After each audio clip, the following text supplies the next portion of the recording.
Toujours dans votre acte du jour de ce 18 décembre 2024 suñ fa jógee dañuy dem fële seeti ji li nga xamante ne mooy affaire 94 milliards yi nga xamante ni seen waa ji taxaw na ko fi daal wax ko ci diiru fukki at boo xamante ni nee na kii di Mamour Diallo nekkoon ancien directeur du domaine dafa luubal daal lu toll ci 94 milliards boobu ba tey nag kenn déggu ci waxu ci kii di Amadou Ba nekkoon fi ministre des finances premier ministre je crois que indi na ci ay détails ak ay leeral yoo xamante ni moo jiitu juddoom ak dossier bi tey di ko Sénégalais yi di déggee je crois que tey ku déglu lii di nga xam problème mu 94 milliards bi lan moo ciy dëgg ak lan moo ci dul dëgg à vous de juger nañuy déglu ji Amadou Ba dellu si waat. te nee na rapport mosu koo épinglé moo wax leen ni ñaari rapport nu mu tuuti benn bu inspection générale d'État ak beneen boo xam ne dossier 94 milliards yi ngeen doon dégg ñaari rapport yooyu épinglé na ko wax lam ca def. problème mu titre 1451 94 milliards yi ministre du budget dina fi ñëwaat léegi bu ngeen gisee du ñu antu ci yenn wax yi dama jàpp ni wax ju ñu wax ci meeting du ministre des finances moo ci war a tontu parce que ci meeting la wax ju ñuy wax ci ay meeting waaw dama jàpp ni boo nekkee député aussi am nga foo war a mën a waxee foo xamante ni boo waxee ñëpp nañ la dégg nga documenté la ngay wax firndeel ko ba pare am immunité parce que yaa ngi ci biir kooku amul benn problème donc boo amee nag yeneen préoccupation wala yeneen objectif ça c'est un autre problème parce que ñu ngi ci domaine boo xam ni on sort un peu de la rationalité titre boobu d'abord il faut ngeen xam leen le titre 1451 bi ñuy wax 94 milliards yenn saa ñu ne 46 yenn saa ñu ne 44 yenn saa ñu ne 3 milliards c'est un titre qui date de 1959 il faut que ça soit clair ña ko moom ñu ngi inscrire titre bi 1959 kon du loo xam ni kenn moo jóg tey defar ko wala kenn tey moo jóg créer ko il faut que d'abord loolu ñu fàttali ko mu toll ci 258 hectares 258 hectares pour ñi ko xamul ça fait 2 580 000 mètres carrés dama ne 2 580 000 mètres carrés parce que boo nee rek benn hectare ñaari hectare 258 après nga ne 94 yesa nga ne 46 ça peut prêter à confusion no ku nekk xool fi ngay jaar en tout cas ci biir Dakar ci biir région yi boo dee jënd terrain parce que souvent on dit damay jënd mètre carré bi ñaata nga koy jëndee nga multiplier ko par 2 580 000 mètres carrés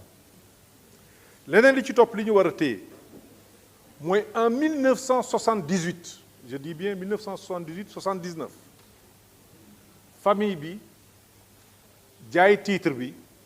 à SAIM Indépendance 78-79 titre bi ko SAIM jëndee mu am contestation yu commencé ci biir famille bi à partir de 1995 c'est-à-dire 1995 le héritier yi dem tribunal di contester vente boobu ndono yi xam ngeen ni famille yu mag yi toujours ça crée des problèmes 1997 État du Sénégal dans le cadre des projets Parcelles Assainies yi mu bëggoon def Rufisque engagé procédure d'expropriation en 1997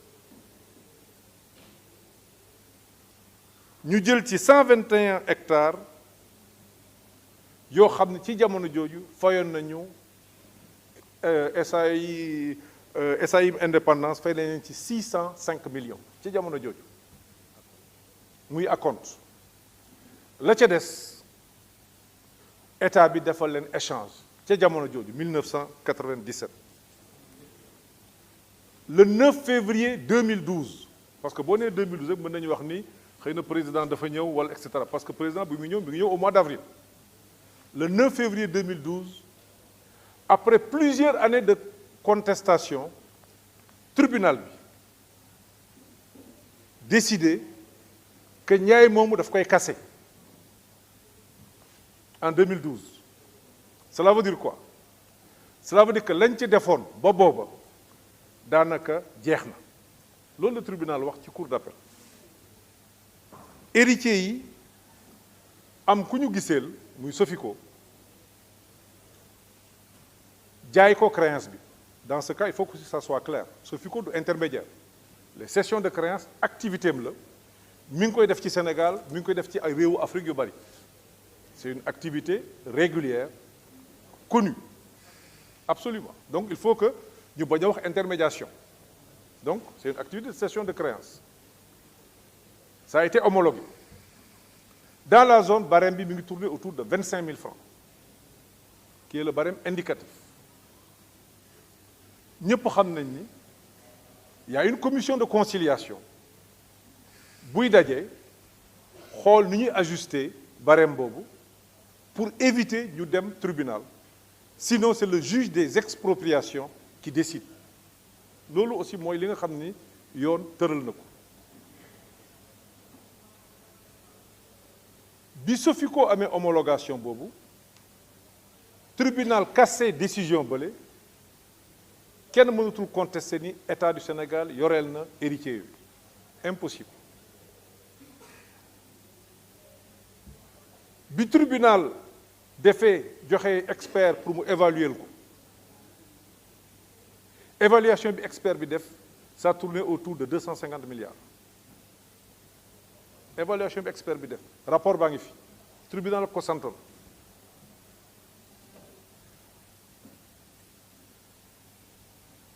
tribunal moo ko santoon expert bi bu andi rapport boobu kon commission de conciliation bu mën a arrêté montant bu yées li expert bi wax defe naa da nga jàppale état da nga dimbali état quelle que soit la forme au-delà des personnes te da ngeen fàttaliku ni nous parlons de 2 580 000 mètres carrés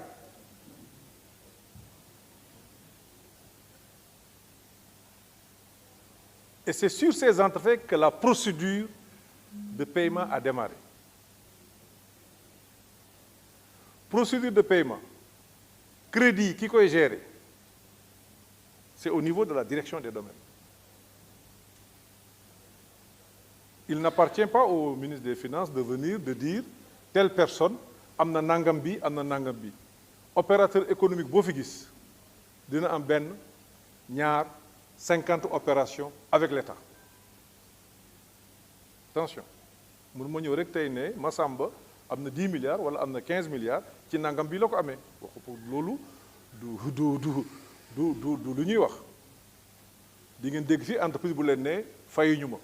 mais du leen ne ñaata lañ ko fay ci at bi xëy na fay nañ ko 5 milliards desal ko 3 wala desal ko 4 wala fay nañ ko 10 milliards desal ko lu dee noonu tout dépend ci li nga liggéeyal état bi ak fa nga ko liggéeyee entreprise de BTP yaa ngi Ageroute yaa ngi ONAS yaa ngi feneen beneen activité de prestation aussi noonu lay demee ci procédure bi le ministre du budget reviendra tout à l'heure sur cette question c'est pour dire que la procédure est tout à fait claire la procédure est tout à fait légale la procédure est tout à fait transparente maintenant quand on est dans la politique il nous arrive de fantasmer de chercher à nuire ou de chercher à détruire ça c'est un autre problème mais monsieur le président nous félicitons nous saluons en tout cas cette décision de l'Assemblée qui va permettre sans problème de manière tout à fait transparente que le ministère des Finances que l'on puisse devant l'Assemblée devant le peuple dire exactement ce qui s'est passé ça ne pose aucune difficulté ça ne pose aucun problème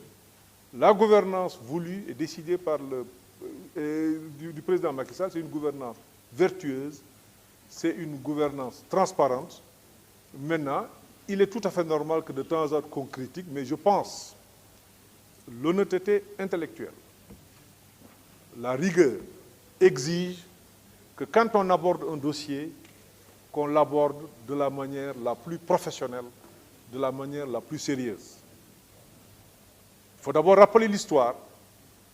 aujourd'hui que quelqu'un soit victime d'une expropriation et décide de chercher le plus possible, c'est tout à fait normal et tout à fait régulier. Il appartient à l'État, à travers les mécanismes mis en place, de préserver les intérêts du trésor public. Et c'est ce qui a été fait dans cette opération de bout en bout. Je pense que le ministre du Budget maintenant reviendra tout à l'heure sur certaines questions. Voilà un peu ce que je voulais dire sur cette question et qui soulève aujourd'hui beaucoup de discussions. kon ñoo ko déggandoo ni mu ko tàmmee di wax seen waa ji yëkkati nee na rapport musu ko épinglé rapportu inspecteur d'état rapportu nangam sangam ak kërti compte bancaire beeg nangam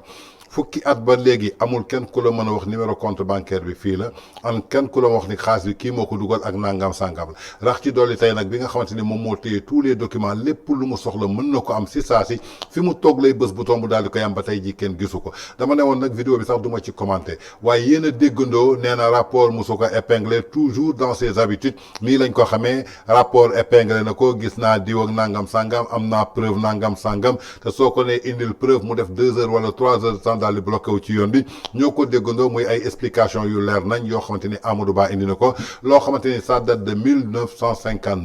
1959 fekk juddóogoo bañ koy traité fekk juddóogoo dossier boo xamante ne moo la wax muy titre foncier boobu nga xamante ne héritage yu feu famille Mbengue ñoom ñoo ko moom dem ba ci ay créances lépp lu Amadou Ba retracé fii je crois que ku dégg gul tubaab dégg nga wolof lu légal la amul dara lu ci irrégulier kon pourquoi soulever benn affaire boo xamante ni yow da nga ci doon wut benn commission de 12 milliards nga dem ba xam ne que mbir mi sottiwul nga ne lekkuma ci cere bi naa ci xëpp suuf jaxase leen ak askan bi nit nag yaakaar naa ni soo demee ba taxaw ne jullit laa te dama am responsable la kilifa la am na ay kàddu yoo xamante ni waroo ko yëkkati donc à vous de juger les Sénégalais.